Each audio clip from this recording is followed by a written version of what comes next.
오늘도 주님의 말씀을 통해 하나님 나라를 누리는 복이 있기를 주님의 이름으로 축원합니다. 이스라엘 백성은 시내 산을 떠나 이제 하나님께서 약속하신 땅, 메시아가 오실 땅, 가나안 땅을 향해 여정을 시작했어요. 그런데 그 여정 가운데 하나님 앞에 온전히 믿음으로 순종하면 되는데 그들은 환경과 여러 가지 것들로 인하여 불평하고 원망하죠. 그러니 그 길이 어려워져요. 하나님을 의지하고 의뢰하고 믿음으로 순종하는 것, 이게 바로 우리에게 필요한 신앙의 자세고 삶의 자세예요. 그런데 자꾸만 환경을 바라보면 원망과 불평이 우리에게 나올 수밖에 없어요. 그래서 항상 우리는 주님의 은혜를 기억해야 돼요. 그래서 그 은혜를 기억하라고 시내산에서 마지막으로 무엇하고 출발했어요?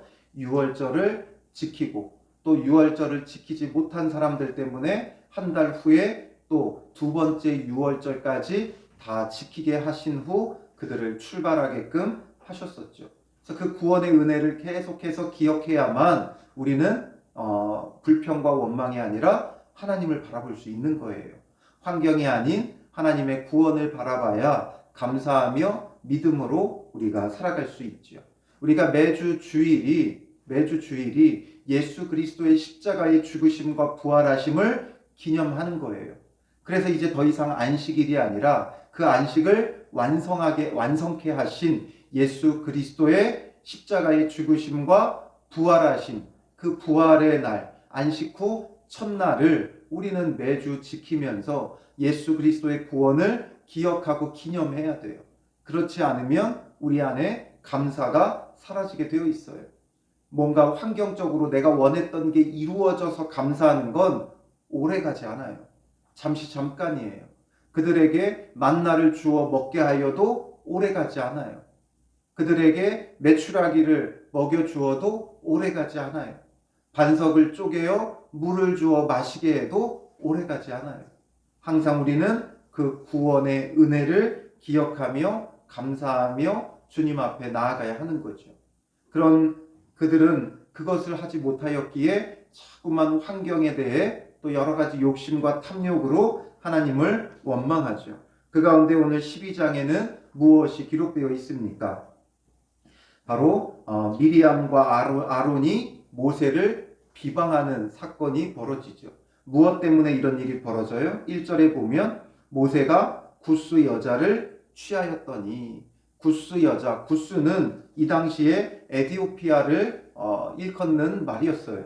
모세가 구스 여자를 취했어요. 그리고 그 구스 여자를 취하였으므로 미리암과 아론이 모세를 비방하니라. 이것 때문에 미리암과 아론이 모세를 비방하는 일이 벌어지죠. 그리고 그들이 뭐라고 말해요? 여호와께서 모세와만 말씀하셨느냐? 우리와도 말씀하지 아니하셨느냐? 이렇게 그를 비방하며 나서죠.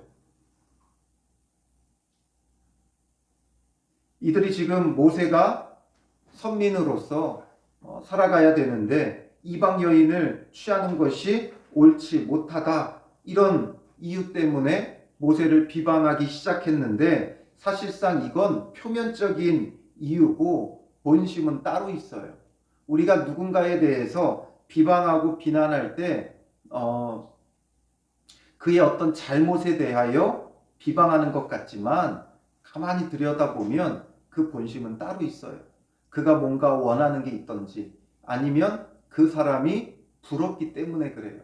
그 사람의 위치, 지위, 신분이 부러우니까 그를 비방하고 비난하게 되어지죠.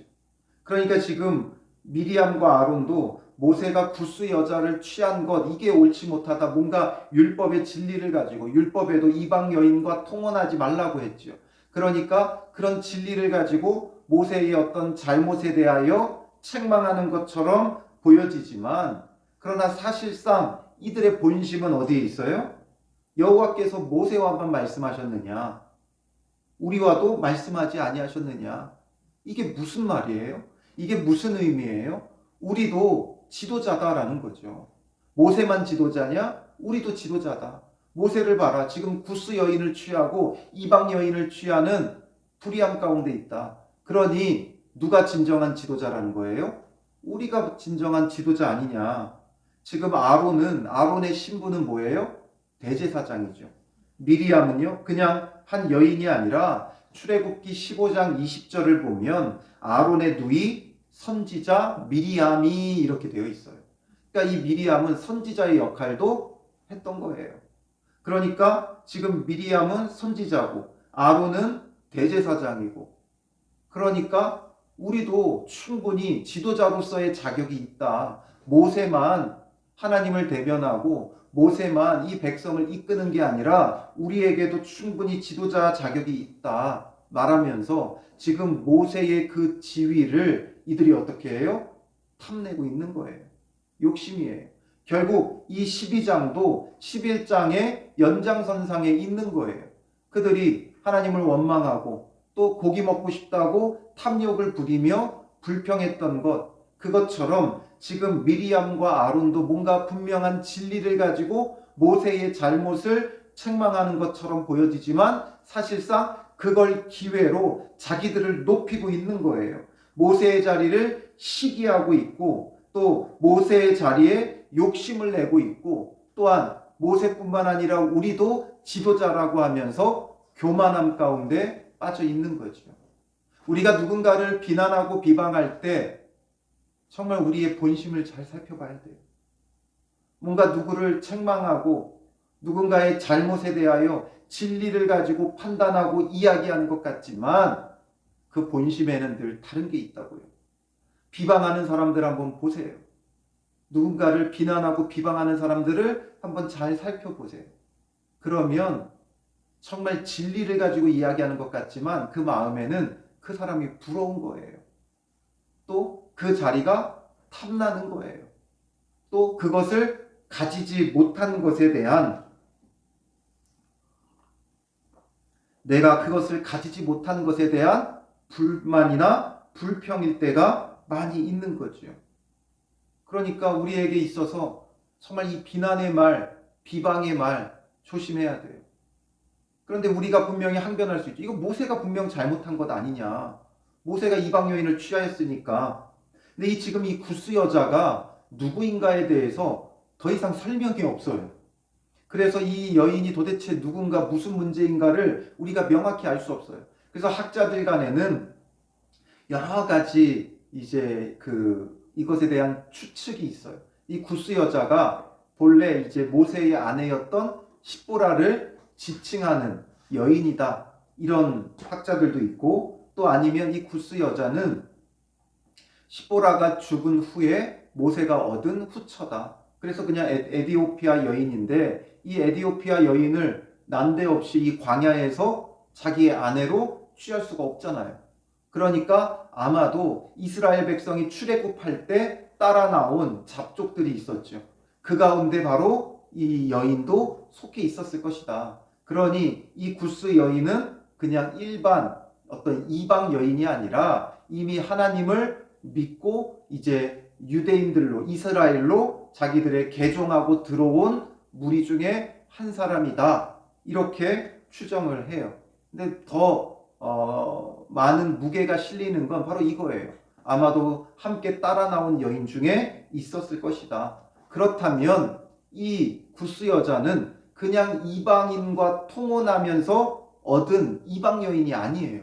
그러니까 율법에 위배가 되지 않죠. 율법에서 이것을 금하고 있는 건 뭐예요? 이방 여인과 통혼함으로 이방 여인이 섬기는 신이 이스라엘 가운데 들어오는 것을 막으려고 하는 거예요. 그런데 지금 이 여인은 이미 하나님을 믿고 신뢰하며 이스라엘 가운데 들어와 출신이 이방 여인인, 출신이 구스인인 이스라엘 사람이죠. 그러니까 문제될 게 없을 수도 있어요. 그런데 이들은 지금 그걸 빌미 삼아서 자기들의 지위를 높이고 싶은 거예요. 오히려 동생인 모세가 지금 지도자에 있고 이 모세의 지도를 받아야 되는 게 못마땅할 수도 있죠. 그러니까 자기들도 지도자로서 얼마든지 역할을 할 수 있다 하면서 모세를 지금 비방하며 나서고 있다는 거죠. 지금 이들이 시기와 탐심, 상대적 박탈감 같은 것 때문에 모세를 비방하고 있는 거예요. 그러므로 하나님께서도 이 말을 들으시고 어떻게 반응하세요? 3절에 보면 갑자기 난데없이 이 사람 모세는 온유함이 지면의 모든 사람보다 더하더라. 모세가 온유한 사람이라는 거예요. 모세가 즉 이 일로 인하여 이들과 싸울 수 있고 다툴 수 있어요. 모세가 이 문제를 가지고 억울하다고 항변하면서 이게 왜 율법에 어긋나냐, 무엇이 문제가 되느냐 따져 물을 수도 있는데 모세는 이때 온유함을 보여준 거예요. 그 비난과 비방을 그냥 겸허하게 받아들인 거예요. 그러니까 하나님께서도 어떻게 하셔요? 4절에 보면 갑자기 여호와께서 갑자기 모세와 아론과 미리암에게 이르시되 하나님께서 급하게 이 일에 대하여 개입하셔요. 하나님은 항상 사랑으로 인내하고 참고 기다리세요. 그런데 지금 이번에는 기다리시지 않고 즉각적으로 개입을 하시죠. 갑자기 그들에게 말씀하시면서 너희 세 사람은 회막으로 나오라 말씀하세요. 그리고 여호와께서 구름 기둥 가운데로부터 강림하사 장막문에 서시고 아론과 미리암을 부르시는지라 그 두 사람이 나아가매 이르시되 내 말을 들으라. 너희 중에 선지자가 있으면 나 여호와가 환상으로 나를 그에게 알리기도 하고 꿈으로 그와 말하기도 하거니와. 선지자가 있다면 환상으로도 하나님께서 알리시고 꿈으로도 말씀하신다는 거예요. 그런데 7절에 내 종 모세와는 그렇지 아니하니, 모세와는 그렇지 않다는 거예요.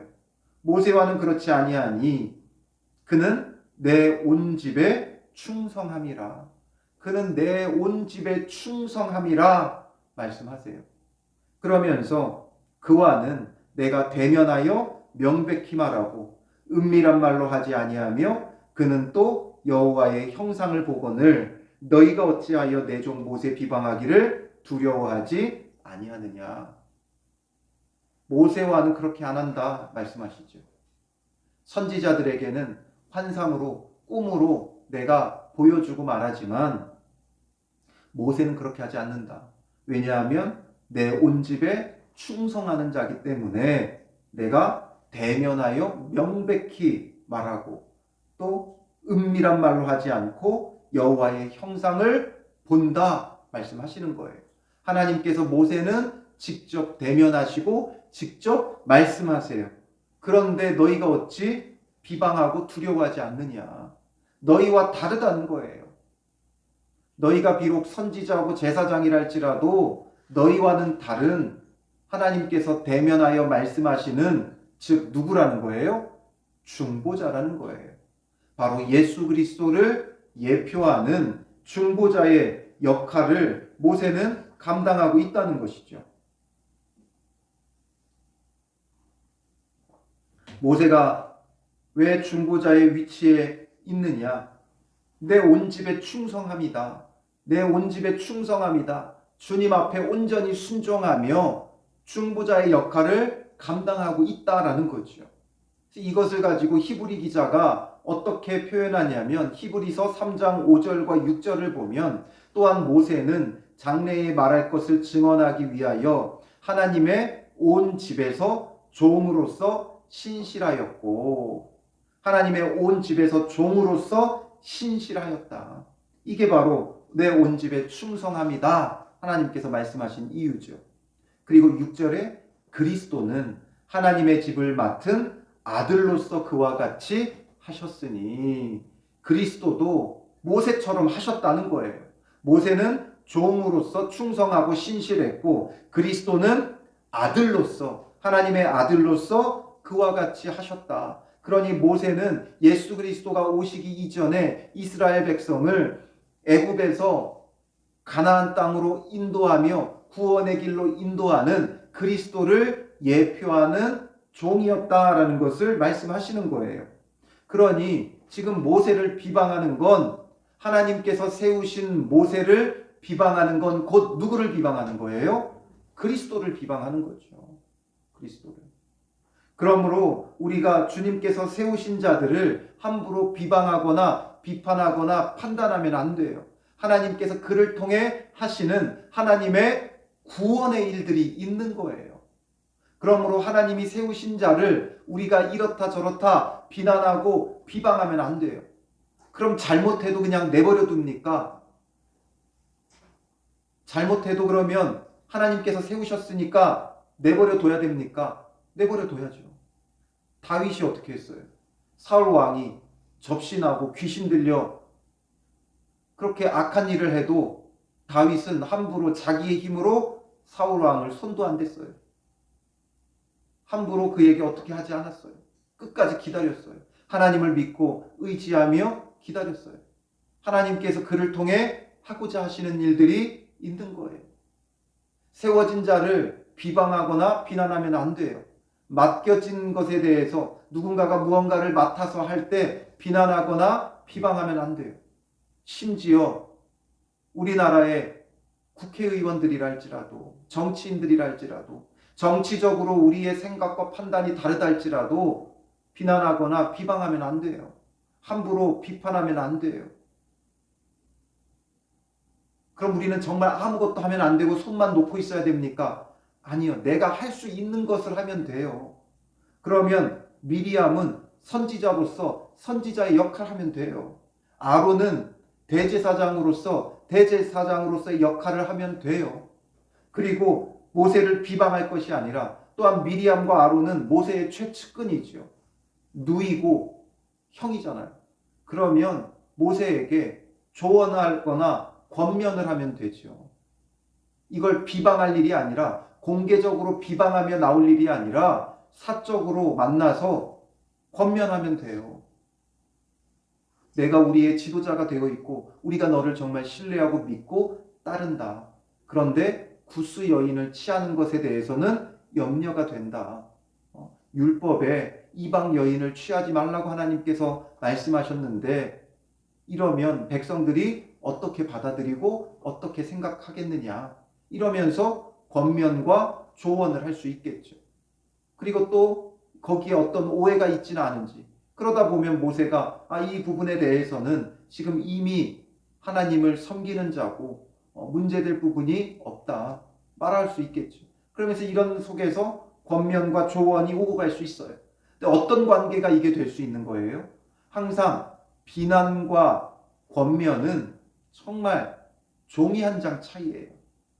어떻게 하면 같은 말도 비방이 될 수 있고 어떻게 하면 같은 말도 권면이 될 수 있어요. 무엇이 그 기준이라고 했어요? 사랑이 있고 없고라고 했죠. 정말 사랑하는 마음에서 하는 말은 권면이 될 수 있어요.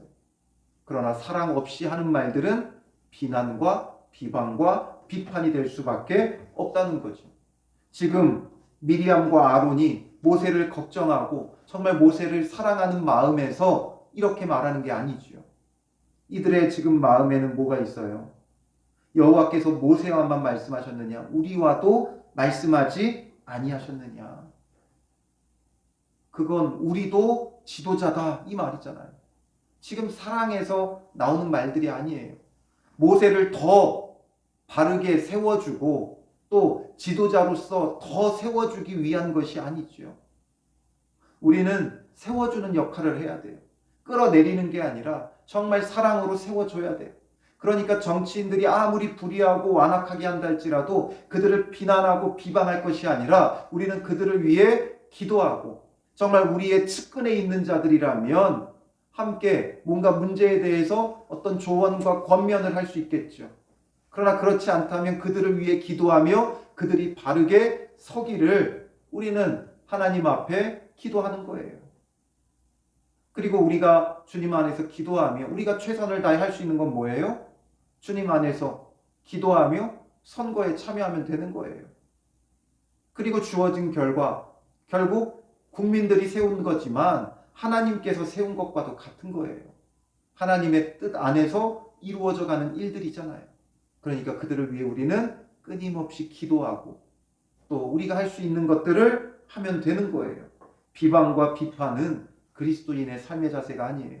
이건 사랑이 없을 때 나오는 우리의 입술의 말들이고 열매들이죠. 그러므로 우리는 사랑의 마음으로 참된 말을 할 수 있어야 돼요. 모세는 이것에 대해서도 온유함으로 대한 거예요. 그러니까 하나님께서도 인정해 주시죠. 그래서 여호와께서 어떻게 하세요? 9절에 그들을 향하여 진노하시고 떠나심에, 여호와께서 진노하시고 떠나셨어요. 그러므로 하나님의 징벌이 누구에게 임해요? 미리암에게 임하게 돼요. 왜 미리암에게만 이런 일이 벌어졌느냐?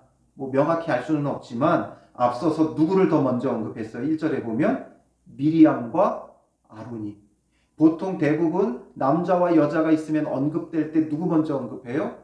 남자를 먼저 언급하죠. 그런데 지금 미리암을 먼저 언급하고 있는 건 이 일의 주동자가 누구예요? 미리암이었던 거예요. 그래서 비방하니라 라는 말도 여성형 동사가 쓰였어요. 그러니까 미리암이 지금 이 일에 주도적으로 한 거예요. 아론은 철저히 모세 밑에서 모세를 돕는 역할을 했어요. 그런데 미리암이 옆에서 지금 이런 말들로 이렇게 그 마음을, 비방의 마음을 불러일으킨 거죠. 미리암이 주도하면서 아론을 꼬드긴 거예요. 보아라, 어떻게 지금 모세가 지도자로서의 역할을 감당할 수 있겠느냐.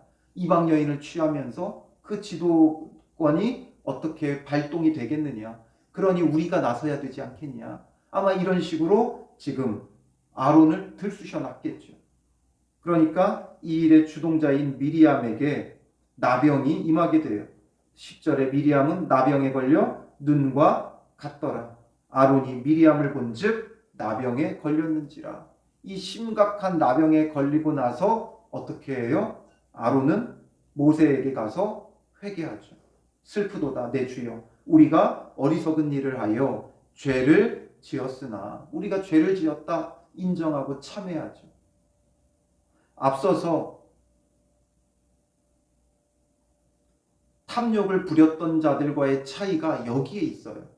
그 탐욕을 부리며 고기를 먹고 싶다고 애굽에서 괜히 나왔다고 원망하던 그들은 하나님께서 고기를 주어도 회개치 않았어요. 그러니까 그곳이 탐욕의 무덤이 되며 하나님의 진노가, 고기가 그들의 이에 씹히기도 전에 임하게 되어지죠. 그런데 아론은 여기서 회개해요.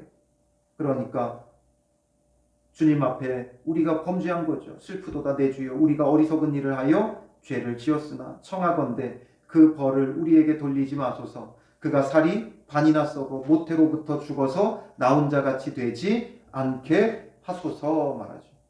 그러니까 모세가 여호와께 부르짖어 이르되 하나님이여 원하건대 그를 고쳐 주옵소서. 모세의 온유함이 여기도 드러나죠. 이들에 대해서 얼마나 믿었던 형과 누나가 이렇게 지금 자기를 비방하고 나설 때 모세의 마음이 얼마나 아팠겠어요. 정말 이 구스 여인이 이방 여인을 취한 일이랄지라도 정말 이것을 공개적으로 비방하며 모세의 지도권을 지금 빼앗으려고 하는 그 모습에 얼마나 마음이 아팠겠어요. 그런데 모세는 이 요청에 대하여 듣고 하나님 앞에 그를 고쳐달라고 간구하죠. 바로 이 모습이 누구의 모습이에요? 예수 그리스도의 모습이에요. 예수님은 십자가에서도 저들의 죄를 사하여 주옵소서 기도하시죠. 저들이 하는 것을 알지 못합니다. 그러면서 예수님은 묵묵히 그 온유함으로 십자가를 지셨어요. 모세도 그 모습처럼 온유함으로 이 모든 비난과 비방을 묵묵히 감당하고, 그리고 마지막에는 그들을 위하여 충고하며 또 기도하는 거죠. 그리스도의 삶은, 그리스도인의 삶은 이런 삶이에요. 묵묵히 온유함으로 모든 비난과 비방 가운데 겸손하게 받아들이고 또 자기 자신을 돌아보고 혹여나 내가 하나님 앞에 범죄한 것은 없나 살피고, 그리고 그들을 위하여 충고할 수 있는 자가 되어져야 하는 것이죠. 그러니 여호와께서 모세에게 이르시되 그의 아버지가 그의 얼굴에 침을 뱉었을지라도 그가 이레 동안 부끄러워하지 않겠느냐. 그런즉 그를 진영 밖에 이레 동안 가두고 그 후에 들어오게 할지니라. 7일간 진영 밖에서 격리시키고 들어오게 하시죠.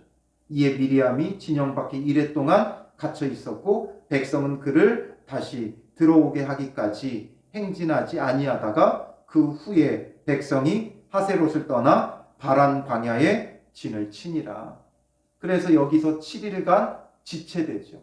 그 이스라엘 전체가 7일을 지체하면서 하나님의 뜻 앞에, 하나님께서 세우신 자 앞에 비방하면 안 된다는 걸 철저히 깨닫게 하시는 거예요. 그러니까 지도자 말 잘 들어라 이게 아니라 모세의 말을 들어야 되는 건 하나님께서 모세를 대면하시고 그에게 명백히 말씀하시고 은밀하게 하지 않기 때문에 모세의 입술에는 하나님의 말씀이 늘 담겨 있는 거예요. 하나님의 말씀이 그의 입술에 담겨 있기 때문에 그 말을 듣고 따르는 것이 마땅한 거죠. 그래서 그 말씀 앞에 온전히 순종하며 따르게 하고자 하시는 거예요.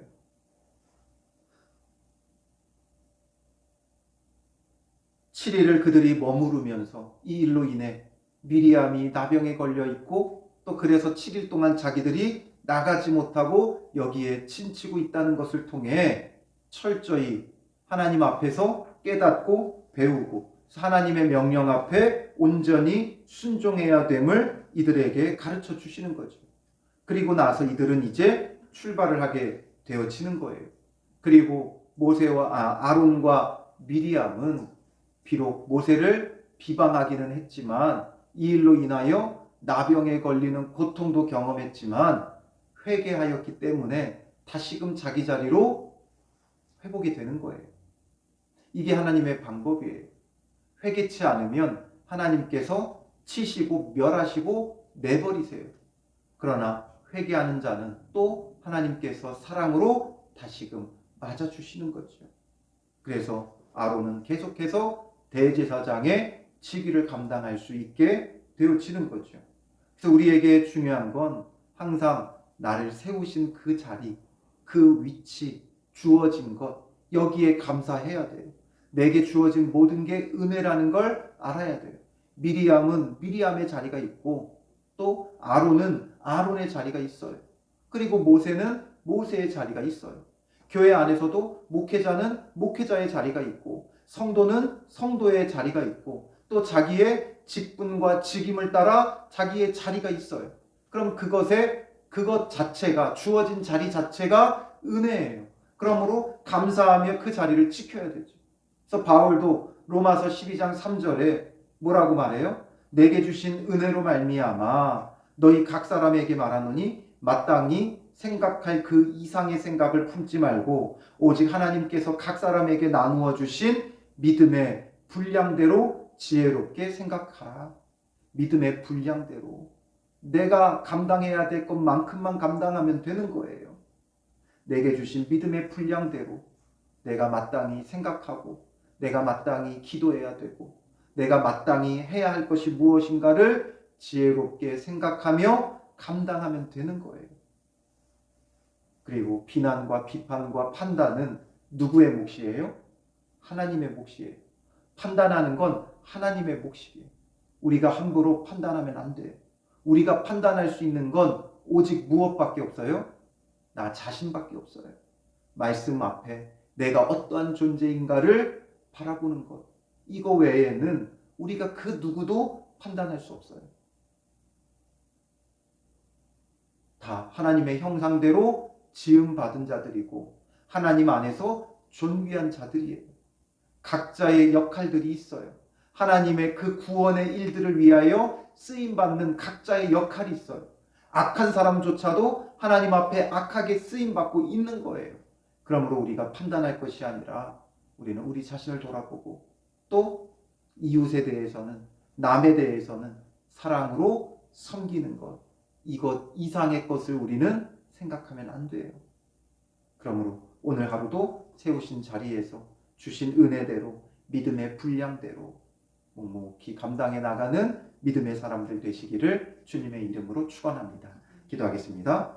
살아계신 아버지 하나님, 마땅히 생각할 그 이상의 생각을 품지 말고 오직 하나님께서 각 사람에게 나누어 주신 믿음의 분량대로 지혜롭게 생각하라 말씀하시는 주님, 우리 안에 욕심과 탐욕으로 남을 비난하고 비방하고 그 안에는 부러움과 또한 그 마음에는 시기와 욕심과 교만이 가득할 때가 너무나도 많이 있습니다.